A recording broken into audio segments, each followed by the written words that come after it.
Hello and welcome to a training on the high performance pyramids, the making of a corporate athlete. Over the next 30 to 45 minutes, we're going to jump in to 4 levels of the pyramids, understanding how you can start to improve your energy levels, your consistency, your motivation, but also just improve your overall wellness as well in a corporate environment. And look, this is designed for the kind of clients that I coach, primarily directors, VPs, and the CXO, who are operating at a certain level. So without further ado, let's jump into it.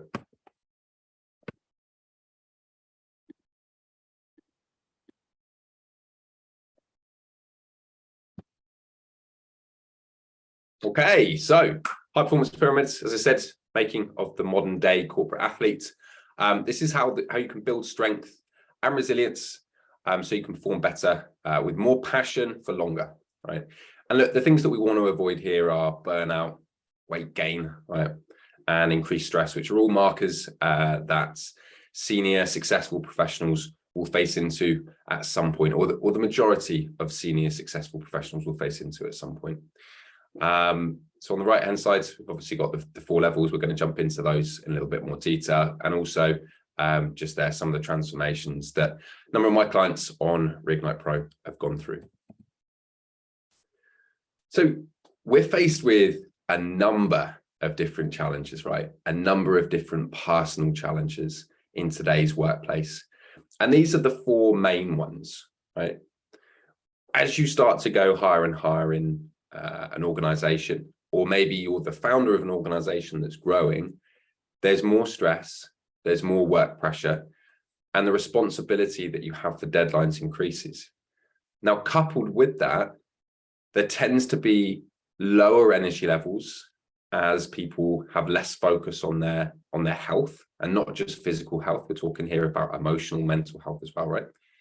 So as there's less focus on holistic health outcomes, energy levels start to dip, and motivation, perhaps not in work, but motivation in other areas starts to dip. So for example, health priorities, maybe consistency in social priorities, or some connection priorities, relationship priorities, they start to suffer.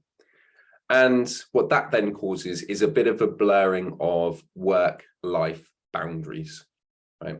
We live in an age where there doesn't need to be so much of a delineation, but as work starts to encroach upwards into the beginning of the day and downwards into the end of the day, that means that the other things that you might value in your life, you might find important in your life, you start to lack the time to prioritize for those. And as a result of that, there's a loss in true connection. And what these 4 things lead to is a lower level of personal performance. So what are we talking about? Well, we're introducing the high performance pyramid, which is a tried and tested blueprint that 113 of my personal clients have used to build strength and resilience so that they can perform better, right? And as you start to implement this system, it allows you to look, feel, and perform better. And look, this is a bit sort of tongue in cheek, right? But obtain more energy from the bedroom to the boardroom, right? It's just, it encapsulates all the different areas of your life and the benefits that you'll have from obtaining more energy in them. So what are you going to learn over the next sort of 20, 30 minutes or so? Well, you're going to learn the 4 key levels of the pyramid, right? You're going to understand how they form a blueprint or system for success that you can actually apply to your own work or life. Right? This isn't just a theoretical concept. I want you to actually have some tangibles to take away.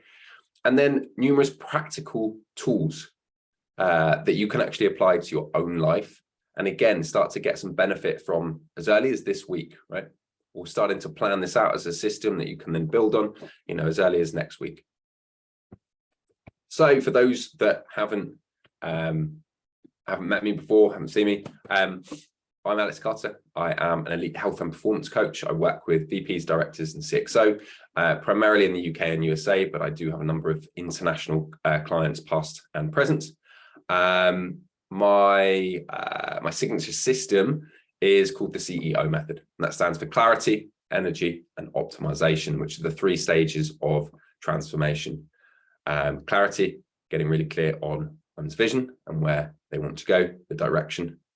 Energy, energizing both the mind and the body and making sure that they are in alignment with those goals.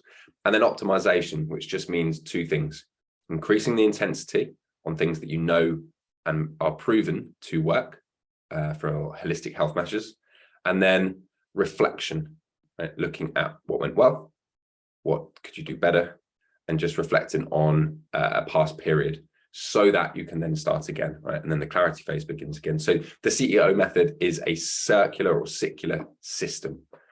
And my job, right, is to make successful professionals, already successful professionals that are doing well in their careers, just gain that additional unfair advantage by looking, feeling, and performing better. A little bit about me. It's me and little wee man, my son Hector. He's 8 months old now. So I'm an ex-FTSE 100 executive. I've done a lot of work for BT, RS, some of those big companies down there.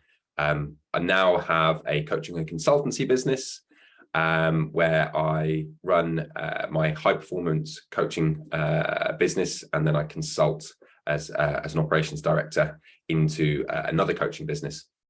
But at heart, I am a challenge enthusiast. So what sort of gets me out of bed is, don't ask me why, right? But is kind of pushing myself physically in things like Ironman, 100-mile run. I did a month-long triathlon, decided to do white collar boxing, amateur bodybuilding. So that's kind of what gets me going outside of the work that I do. And my wife, long-suffering wife, the backbone to our family unit is Victoria, the wonderful Victoria. We've been married for 2 or 3 years now. You should probably know this. But we've been together for about 9 years, and we actually went to school together. So whilst we weren't childhood sweethearts, we don't have that background. We were very good friends at school, and we kind of reconnected much further down the line after university. I don't think it would have worked otherwise. So look, that's a bit about me. That's not Victoria. That's my lovely mum in the picture, and my son Hector. So the 4 levels of the high performance pyramid, what are they? Well, working from the bottom up, level 1 is physical capacity, which allows you to just build endurance. If you think about, athletes in the conventional sense, those track and field athletes or those sports people, right? They have to have a base level of fitness to perform their chosen sport. Now, if your chosen sport is business, you need to have a base level of physical endurance that will allow you to then get to the next level. So promoting that mental and emotional recovery. So the next level up is emotional capacity, right? Which is your ability to tolerate stress, is your ability to process certain emotions. The 3rd level then is your mental capacity, which focuses on your ability to deal with certain thoughts and channel focus into any given task for a sustained, prolonged period of time. And the final level, I call it spiritual capacity, but it's more, let's think of it in terms of energetic capacity, right? So this is understanding your vision, your values, your belief structures, and making sure that they are aligned in the right direction. Because if they're not, then you don't have that extra internal energy to pull you towards a higher performance level, and you're left with motivation and consistently having to push. So those are the 4 levels of the high performance pyramid.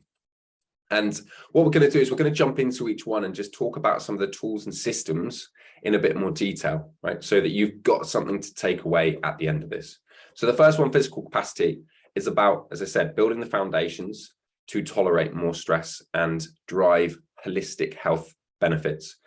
So if we look at the 4 parts of physical capacity, there is, of course, an exercise component. And for me, the way in which I structure this is using something called the Anytime, Anywhere framework.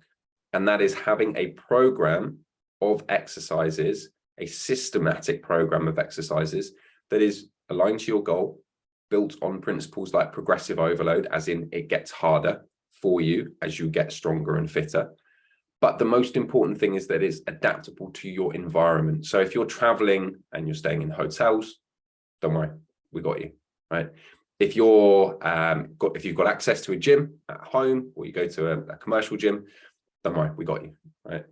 So it's about having the right exercise programs at your fingertips, even if you've got 10 minutes, 5 minutes, an hour for you to do some sort of workout.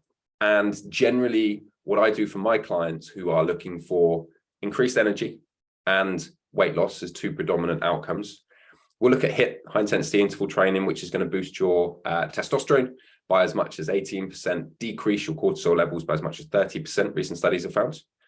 We're going to look at lower intensity steady state cardiovascular work, which just generally people tend to enjoy, in my experience, a little bit more. It might be related to running, cycling, swimming, rowing, right? Any of those kind of lower intensity steady state sports. Resistance training, which is going to improve your posture. It's going to reduce your chance of osteoporosis. It's going to increase your telomere length, right, in your DNA, which can lead to increased longevity. And it's also going to physically strengthen you. But also introduce two additional concepts called morning movement and the minimum threshold, which is every morning just having a minimum threshold of movement that you do. Now, it could be that if you're starting out, you're just going for a walk, right? Just increasing your step count. You're starting to wake the body up, and all of the waste that's happened or occurred during sleep as the body's repaired itself, which is stored in the lymphatic system, in your glands in your neck, your armpits and your groin, just getting that moving so you don't feel groggy, right? So for me personally, my minimum threshold is 100 burpees or 50 burpees, 50 press-ups, 50 squats. That has to be done every morning. That's something that I owe to myself. And I get my clients to, maybe if they've progressed from just going out for a walk, they might do something similar, but just at a lower intensity volume to begin with. And then paying the piper. So for anyone that enjoys a drink, if you have more than 2 or 3 drinks, introducing a rule to yourself, again, you owe yourself 30 minutes of cardio, right? It's condition you A, don't drink as much, but B, it's also just getting any of those toxins out of the body quicker so that you can rebound and recharge and reset, and then come back stronger with increased levels of performance. So that's kind of on the exercise side. Obviously, again, if we think about physical capacity in the conventional sense, there is a nutrition component. And what I use with my clients is a lifestyle management protocol that I've developed called conscious consistency, or the conscious consistency principle. What it's not is a diet, right? A diet presupposes a start and an end point, and generally a significant overhaul into the way in which you eat. What I found in my experience is diets, say what you will about them, but what happens after the diet is the most important thing. So when someone says to me, oh, I've lost, I lost 2 stone on keto. Cool, awesome. Right, how much do you weigh now? Well, I put it all back on and then a bit after I came off the diet. Cool. You didn't really lose it then, right? I'm not being harsh, but you get my point. What we need really is a lifestyle management system for sustained performance, rather than just actually a diet that's going to cause you to lose weight in the short term. And that, for me, has 10 key components. So there's an awareness to start with, just bringing more conscious awareness to what and how and when you're eating. After that is hydration. So we want to make sure that you're drinking 3 liters, up to 3 liters of water a day, which for a lot of people, this might sound quite a lot, but this is in studies that have found you tend to perform better at this level of hydration. It's also going to help you improve mental focus. It's going to give you holistic health benefits. And it's also going to mean that at rest, you'll burn more stored fat rather than using carbohydrate as an energy source. So a number of different reasons why you want to be drinking water. And the way in which I do this is I just get my clients to buy a big 2-liter bottle.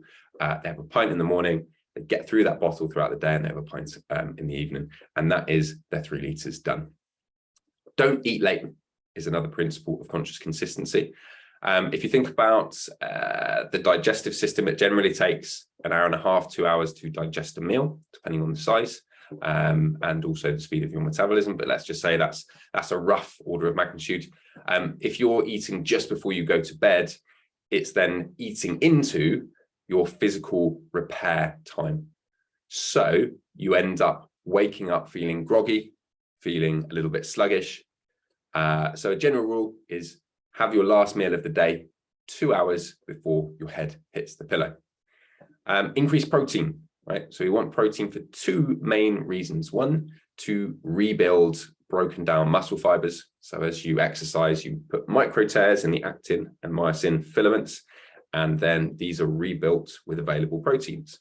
So you want to make sure that you've got adequate protein for that muscle resynthesis, but also you want protein from a satiety and balanced energy perspective. So protein, being a more complex molecule, tends to make you feel fuller for longer. It takes longer to break down in the stomach and then in the gut and intestinal system.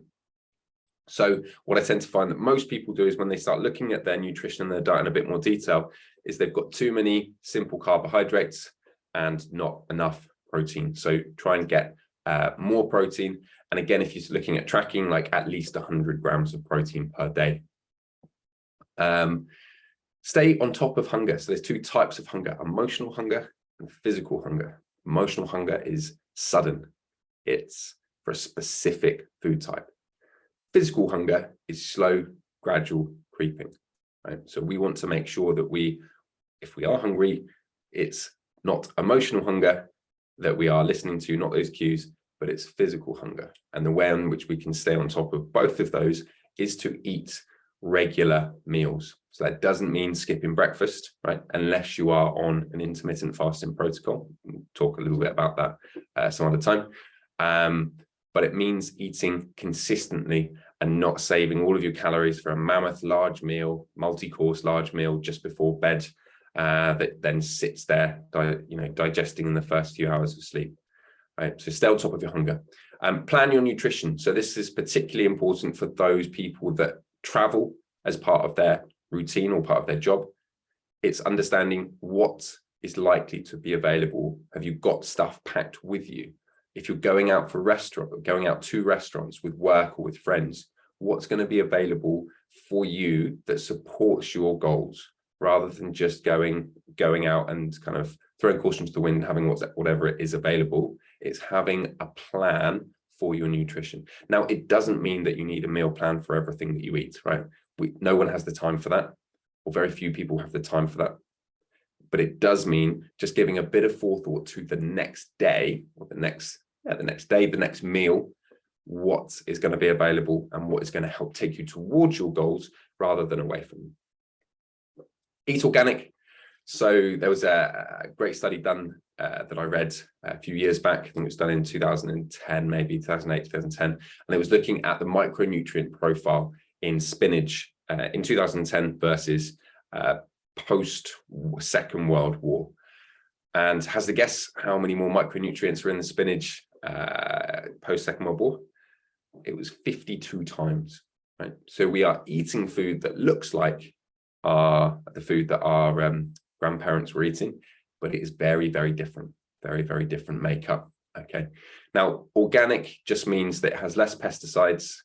It has a greater micronutrient and phytonutrient profile. So where possible, always eat organic. It's going to give you the micronutrients that you need for the systems in your body to work efficiently. And again, if you're putting these under stress constantly because you're performing at a certain level, you need all the help that you can get from a nutritional, energetic perspective. Reduce simple sugars. And then 9 and 10 is to track your calories.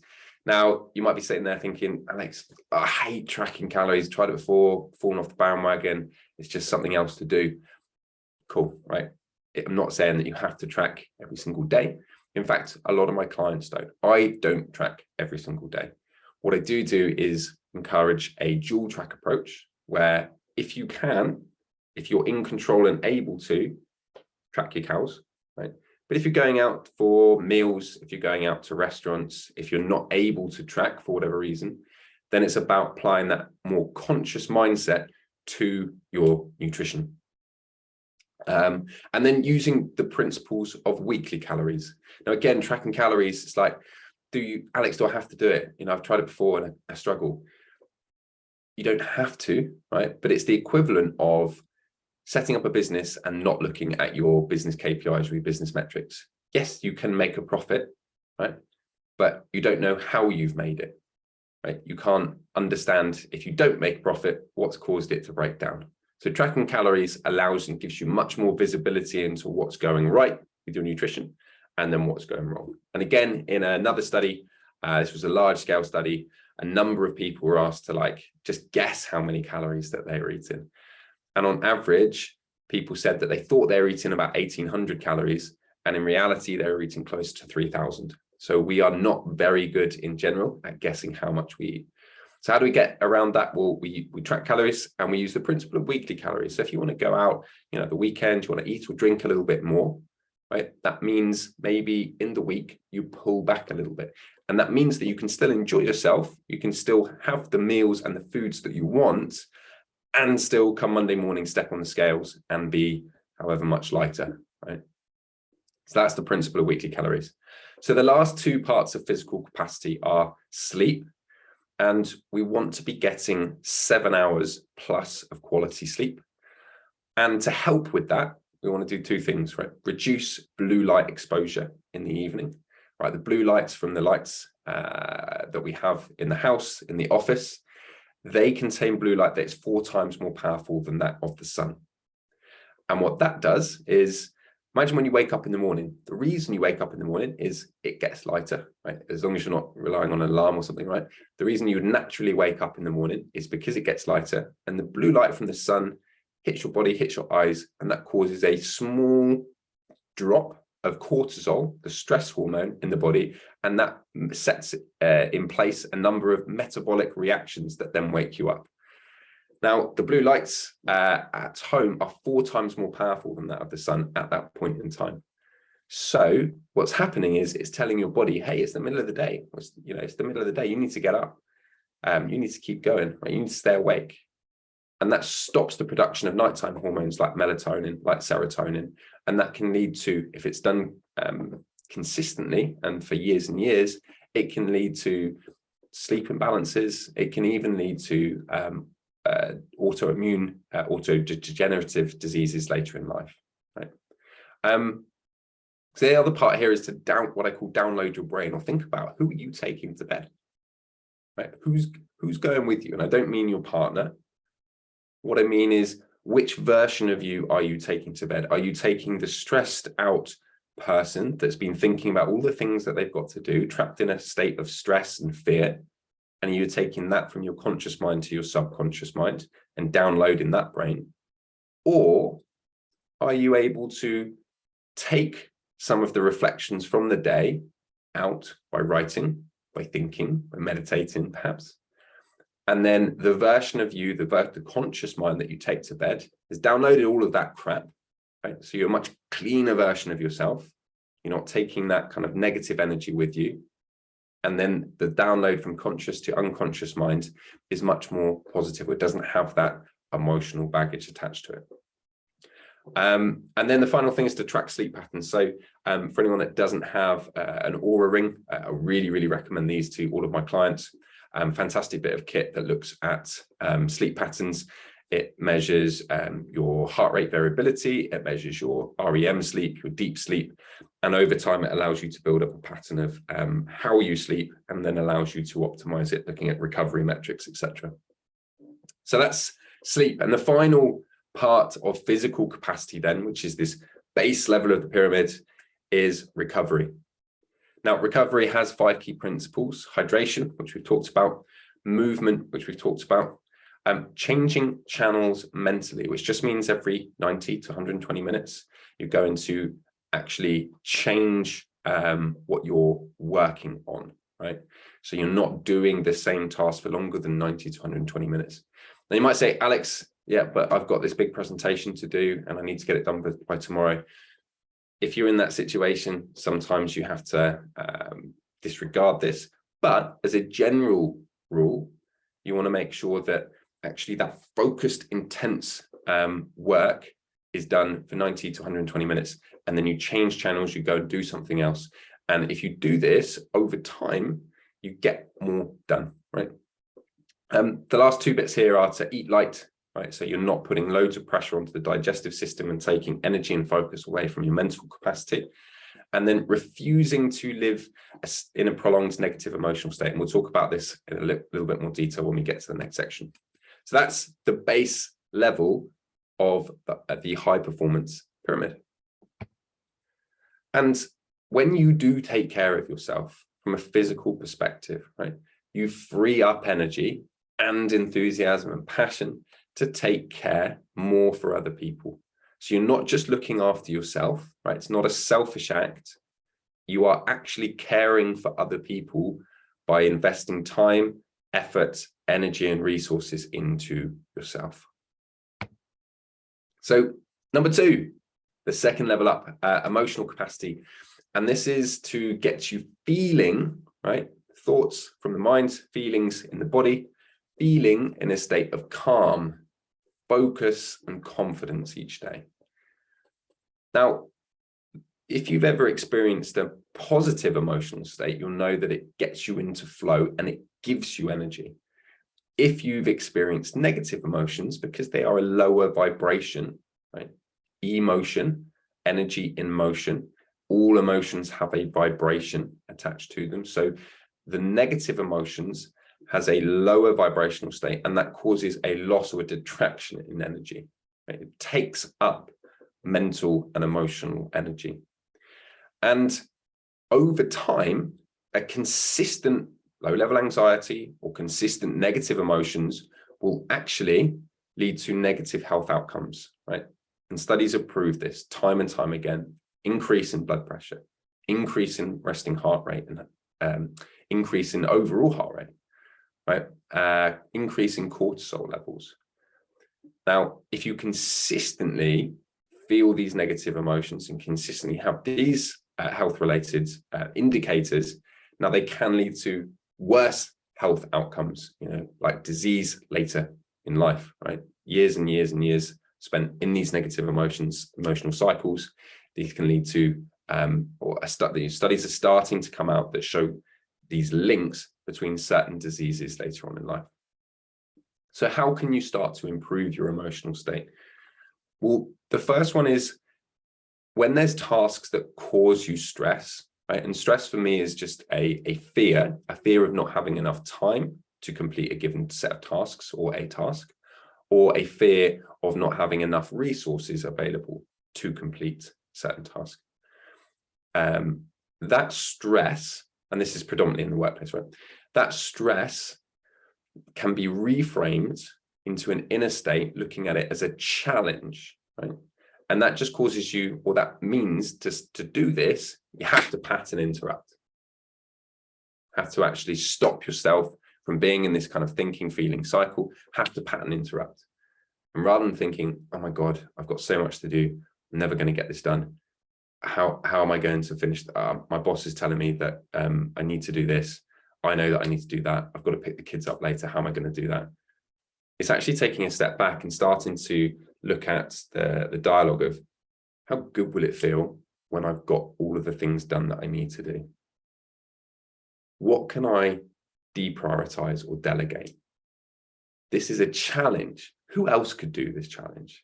No one else could get this done in this amount of time. I'm going to really tackle this head on, right? I'm going to do exactly what I need to do, right? So it's just starting to connect emotionally to that sense of drive again, rather than kind of allowing yourself to stay in that state of stress, pattern interrupting, and then reframing the situation, right? And again, it's like going to the gym, right? This is a muscle. You're trying to train your emotional centers, right?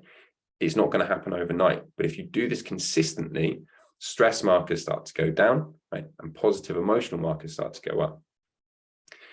Now, the second tool here is a number of tools that form a system, and we're going to talk about this system in a bit more detail. But there's three parts to this, right? Setting the frame in the morning, so setting your emotional state in the morning, so that you feel an 8, 9, 10 out of 10, as opposed to maybe a 5 or a 6, right?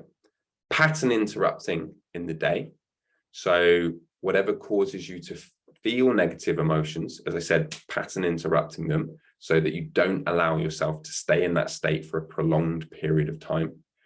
And then reflecting on any feelings that have come up during the day in the evening. And you can do that either via meditation, you can do that by journaling, or you can just do it by having a little bit of quiet time in the evening. And again, you might be sat there thinking, Alex, quiet time, meditation, I don't have time for that. I've got 2, 3, 4 kids. And I've got this job to do, and I've got a husband. Cool, that might be the case. But right, if this is something that you want to focus on, you want to get a handle on, and you want to be able to show up for your kids in the way that you want to as their role model, and you want to be able to show up to work as a high performer, you will find 5 minutes. You can find 5 minutes. Right? It's you telling yourself that you can't that keeps you stuck. Right? You think that it's this big problem that you need to solve. And actually, if you just reframe it as like a 5-minute solution, I need to find those 5 minutes. I'm going to find those 5 minutes. Where do I find them? Then actually, you start to put in place a small system that you can then build upon that will start to address these problems. So number 3, going up the pyramid, mental capacity. And this includes focus. This includes time management, diary management, and driving towards positive outcomes. So some of the tools here are meditation. Now in the East, they have about 50 different words for meditation. In the West, we just call it meditation, right? So the types of meditation that we can consider here is heart-focused meditation, which kind of bridges the gap between mental and emotional. That's just getting into your heart center and feeling certain feelings. Now we've measured this, or the guys over at Heart Math Institute have measured this. Your heart has an electromagnetic field of up to 9 meters, right? So getting into your heart, the seat of your emotional center, you can start to align it to your head, right? The brainwaves in your head. So your heart, the electromagnetic field from your heart, and the brainwaves in your brain are aligned. So that's one of the types of meditation. Another type of meditation is what we call future pacing or visualization meditation. That's starting to think of certain outcomes, define certain outcomes, and then thinking, how do you get there? Starting to visualize the steps in which you have to go through, and then how you're going to feel at each stage. So again, you're aligning that thinking, feeling loop. We'll talk about a few more when we talk about the system and how to put that in place. Now, we've talked about 90 to 120-minute task slots, which allow you to focus your energy on a given task. So when you're not in meetings and you've got to prepare slides, you've got to do a certain set of tasks, 90 to 120 minutes is the maximum that you should sort of focus on one task. And the way I like to do this is I set myself 25 minutes pure focus, and then 5 minutes, I'll get up, walk around, maybe go to the toilet, prepare for whatever's next. And then if I'm doing the same task for up to 2 hours, I'll come back for the next 25-minute slot, right? That allows me to focus, and in that 2-hour period, be much more efficient and productive than if I was to try and work through the whole time, right? Because our minds are not meant to focus for that long, right? They struggle to do it. Now, you can train them to focus for longer, right? But efficiently and productively focusing, what I found is 25 minutes on, 5 minutes off, 25 minutes on, 5 minutes off, up to a 2-hour period, and then change the task, change the channel. When you're putting in meetings, there's a couple of rules that I like to get my clients to do that help to improve their performance, starts to increase the amount of boundaries that they've got, and it improves their overall mental capacity. And that is 20 or 50-minute meetings, right? Meetings fill the time that we allow for them. So rather than having a half an hour or an hour meeting and going straight into the next one, free up 10 minutes to write up the notes, the actions, or just to allow yourself to go to the toilet, go make a quick cup of tea, right? It allows you to be more efficient and frees up some time so that you can mentally recharge for the next session. The 80-20 rule as well, looking at your diary and saying what proportion of your time is spent or aligned to pushing your agenda, and what percentage of your time is aligned to pushing someone else's agenda, right? And it should be 80-20. Most people, it's actually the opposite. When I look at their diaries and we go through each of the meetings, 20% of the time is spent aligning their agendas, 80% is spent going to other teams, project meetings, one-to-ones with other directors or leaders in the business, where they might not actually have something that they want to drive. So it's starting to look at which meetings do you go to where you can actively drive your agenda or your team's, your function's agenda, your objectives, as opposed to someone else's. And that will start to give you more clarity of thought. Now, if you're struggling to do that, a great tool for this is the Eisenhower matrix, invented by President Eisenhower. It separates tasks into 4 tasks, meetings, time into 4 quadrants. And the ones that you're looking at are not the do ones, the ones to keep, but the ones to delegate, right? And this is done on urgency and importance, this matrix, I should say.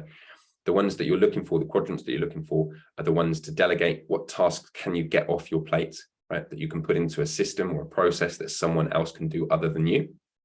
And the ones that you just don't do, right? What are you doing that, and we've always done it that way, right? This is just a business process that has to happen. Really being critical and asking yourself, is that the case, right? So what we're trying to do here with these kind of 2 is free up more of your time, introduce more boundaries, so that you've got more critical time to think, right? Most successful professionals that I've worked with, they spend a lot of time doing, right-centered brain. They don't spend enough time thinking, or they don't have enough time, they don't create enough time to think, to strategically think. And the last part is visualization. So this is a principle that I learned from Dr. Joe Dispenza, and it's called future pacing or reprogramming the mind. And if we think of the mind as a piece of software, the neurons in the mind, those neurons, there's a neurological principle that those neurons that fire together, wire together. And when you fire together repeatedly, you form a network of neurons, right? Now, those network of neurons can be considered a motorway of the mind. They're the easiest way for messages to get from A to B. And by the time we're 30, 95% of that is pre-programmed, right? So our personality or our personal reality is a pre-programmed bundle of neurons, or a software that we have running consciously and unconsciously in our mind. And the funny thing about that program or that software is that it's based on our past, right? Most people base it on their past, right? So you might wake up in the morning and you'll put on your underwear, you put on your socks, you'll brush your teeth, you'll go and have breakfast with the kids, and you'll do everything in a repeatable pattern as to how you've always done it based on past experience. So you can say that actually you're living in a past present reality. And if that past is causing you stress, if that past is making you feel or think a certain way, you're always conditioning that into your mind. Now, the alternative is to live in what we call a future present reality, which just means looking at the future, having a defined vision of the future, thinking about that, and having an emotional connection to that, and actually reprogramming the mind. Now, the mind doesn't know, the mind's a great, fantastic tool, but it doesn't know the difference between reality and something that it perceives as reality. If you don't believe me, go and watch some video on YouTube of someone getting stabbed in a fake arm with a fork, and you still feel it, right? You still think that you feel it. So if you are able to vividly picture the reality, the personal reality that you want to bring towards you, want to step into, and you're able to emotionally connect to that, you're able to program your mind into what we call a future present reality. And that means programming the subconscious mind as well, the 90% of the mind that is kind of below the surface, to expect certain things in the future to happen because you've thought and you've felt it, right? And so that subconscious goes to work with part of the brain called the reticular activating system, and it looks for means and ways for you to achieve that reality. So a very, very powerful tool that if you can start to put this into a system, allows you to start to think and feel in new ways, bringing in new opportunities. So final level here, right? We're at the final one, which is your energetic capacity.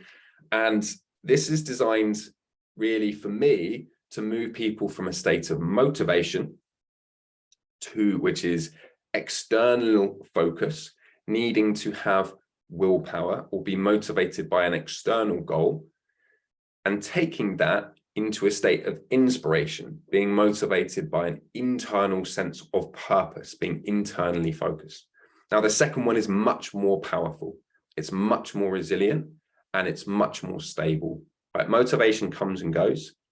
Inspiration just stays with you, right? It does not go anywhere. When you're inspired to take action, right? How do these women, for example, that their kids are trapped underneath a car? How do they lift the car up? Well, they're inspired to take action because no other eventuality can happen. They have to save the kid.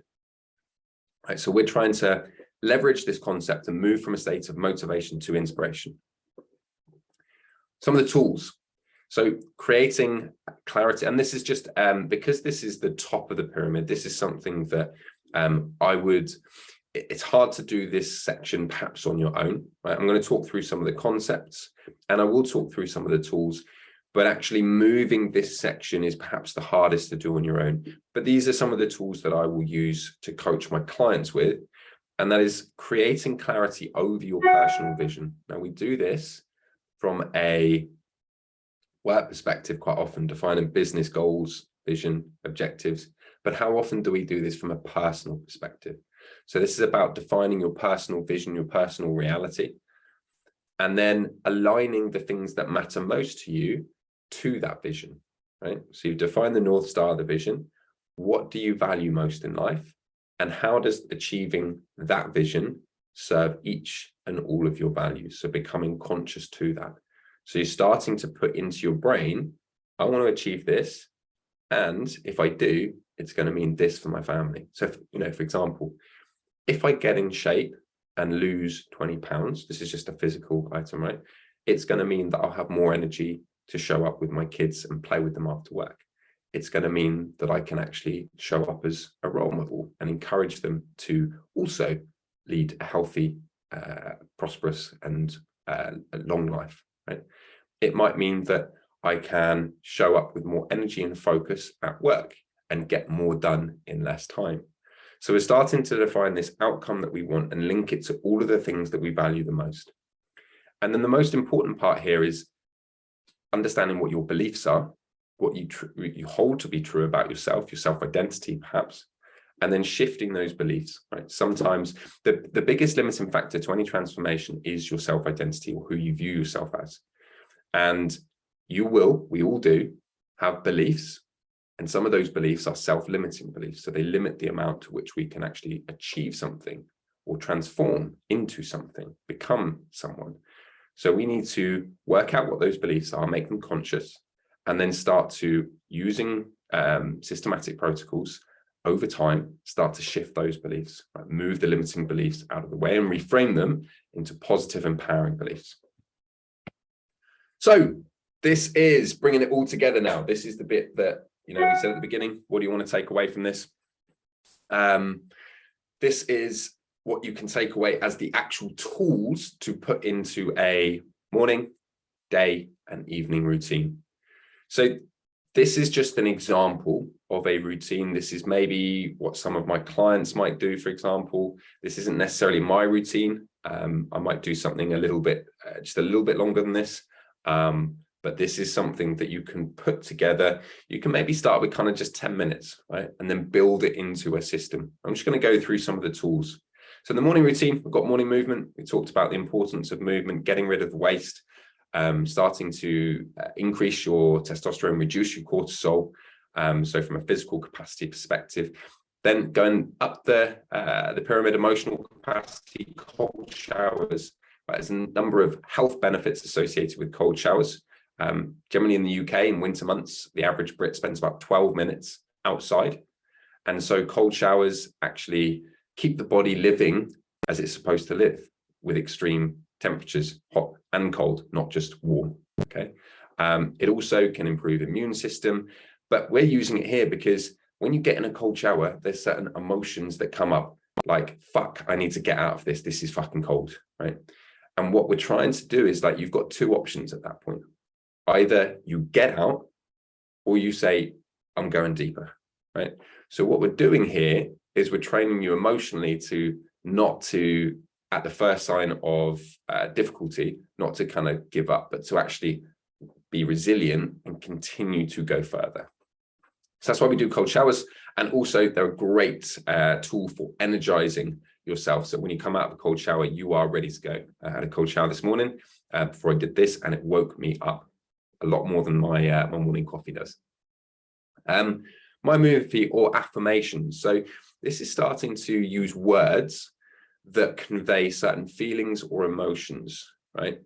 And start to align your emotional capacity and your mental capacity. So my movie might be, my movie is a collection of 20 different images with sentences associated to them, defining what I'm going to achieve in my life. So, for example, becoming a property investor, owning a vineyard, being a resilient father, right? Thinking that there is less that I know than I do know. Right? I meditate daily. All of the things in my life that I want to achieve or do or am, put that into a mind movie, right? That I look at daily. And this is helping me visualize, we talked about this before, right? This is helping me visualize a future and emotionally connect to that future. And so that bridges the gap between sort of mind movie and then visualization meditation, which is maybe doing something similar, defining 1, 2, 3 different outcomes and thinking and feeling about what it would be like to get there, the steps that's needed to get there, but doing that consistently. Again, like going to the gym. When you go to the gym at first, do some bicep curls, you're not going to get massive biceps overnight, right? You have to go and do it consistently, build up that muscle. It's the same with visualization meditation. But when you do it, you are priming your subconscious mind to help pull you towards that given goal. So throughout the day, this is just kind of 2 to 5 minutes. And so the morning routine is just going to take 20 minutes, right? No longer than 20 minutes. I haven't got the time for anything longer. 20 minutes is all it takes to get yourself in a peak performance state ready for the day. So throughout the day, we've got the anytime, anywhere exercise framework, which outside of defined exercise sessions, I get my clients to set up. It's something simple, right? But no one really does this. And it's simple. And this is a lot easier if you're working from home. It's a little bit more difficult if you're working in an office, right? But if you are working from home, or when you are working from home, setting up 2 or 3 stations that when you go to a certain place in the house, you do 5 press-ups, 10 burpees, 20 squats, right? So I've got 3 stations in my house. And if I go to past those stations, one is to the kettle to make a cup of tea, I'm going to do 10 burpees, right? So I will probably have 2 cups of coffee, 2 or 3 cups of tea. That's 40 to 50 additional burpees that I get done every single day. And again, if you think about 5 days a week that I'm generally working, maybe sort of 6, that is just trying to do the maths. Let's say 40 or 50, let's say 50 burpees a day, 5 days a week. That is an additional 250 burpees that I've done every single week. And again, extrapolate that out for a month. So exercise doesn't have to be this hour or 45-minute slot. It can be the 2 or 3 minutes whilst you're waiting for the kettle to boil. It can be on the way to the toilet, right? Doing 20 squats as you're underneath the door frame, probably after the toilet, for obvious reasons. So this is, again, leveraging the anytime, anywhere framework and making sure that throughout the day, you're just energizing yourself a little bit more. You're getting that boost of endorphins, right? But you're also like improving your physical capacity. Pattern, interrupt, and reframe. We talked about this, refusing to live or keep yourself sustained in a period of emotional stress for any prolonged period of time, taking yourself out of that situation and then coming back. Time box certain activities. manage your energy levels, and replan. So one of the things that I like to do and get all of my clients to do is plan for the day a day ahead, right? So you're downloading your brain, all of the things that you're thinking about, not taking that version of you to bed. You've then got a plan for the next day. But sometimes life happens, right? Personal or professional stuff will come in and crash that. So replanning is having structured points throughout the day to replan your activities. So if something's moved to the right, what can you stop and maybe not do at all? Or what can move to the next day? What do you have to get focused? What do you have to get done in that afternoon period, right? So replanning and making sure that you feel in control of your day and the day doesn't get away with you. And then the final part, so bringing this full turn, the evening routines. Now, we've talked about the downloading your day, and you can do this via journals. You can do this via meditation, planning the next day. And the final one is breath work, right? So from an emotional perspective and also from a spiritual perspective or spiritual capacity, energetic perspective, breath work is fantastic for bringing you or giving you more energy, right? But I would probably use breath work in that sense for giving me energy, either in the morning or throughout the day. If I was layering that in as an activity, something like Wim Hof breathing. If I was using breath work to calm myself down, right, going from a state of being on to off, so sympathetic to parasympathetic dominant, I might use something called like box breathing or 4-7-8 breathing. So box breathing is just inhale for 4 seconds, hold for 7 seconds, out for 8 seconds, hold for 4 seconds, and then you repeat that cycle, right? So this is going to calm your central nervous system down, move you to a place where you're ready for sleep. So it's effectively lowering your energetic frequency. So this is how breathwork can be used to increase or lower your energetic frequency. So 45 minutes, bringing it all together, giving you the tools within the high performance pyramid that when done consistently allows you to look, feel, and perform better for a longer period of time. And this isn't just something that I talk about, right? There is some method in the madness, and I want to go through, some of the benefits that some of my clients have got from this system specifically. So, busy sales director over in the US, client Tom, he lost 20 pounds in 12 weeks implementing this system, but then also put in place much better boundaries with his work. He was able to get more done in less time as we worked through his diary and his schedule. And as he had more energy, he could focus more on the task that he had to complete, having a much better understanding of the priorities. But also, because he bought more time back, that allowed him to focus that attention into things that he valued and drive improved relationships with his kids. And you can see there just some of his graphs looking at his overall weight loss, for example. So yes, he lost 20 pounds in 12 weeks. Yes, he also kept it off for 6 months and ongoing because he had the system and blueprint in place. So this isn't like this is a diet plan, for example, the physical capacity part. This is a system that works ongoing. Nick lost 21 pounds in 12 weeks. He also freed up time to start a profitable side hustle, which is something that he really wanted to do. And he achieved a consistent and sustainable new level of performance mastery. You can see there in his testimonial where he said he's achieved more in 12 weeks than he has throughout all of the years, jumping from plan to technique, from previous courses or reading books, self-help books. This system works, right? And Nick, it's not just me saying that, right? This is coming from a client here, a senior manager that has put it into practice on Reignite Pro. And then Amar's father of two, just turning 40, wanted to get physically into shape, but also wanted to derive broader performance, more holistic performance goals. So what did he do? Well, he lost 14 pounds of stone in 12 weeks, right? You could argue he didn't have loads of kind of weight to lose from the picture on the left, but physically got in much better shape, increased a lot of number of fitness markers, and that allowed him to have more energy. And as he started to focus on the physical aspects, that allowed him then to also perform better in, as he said here, all areas of his life, performance at work, having more energy, and therefore creating more time for his family. And one of the things that he did with that was launch a new business.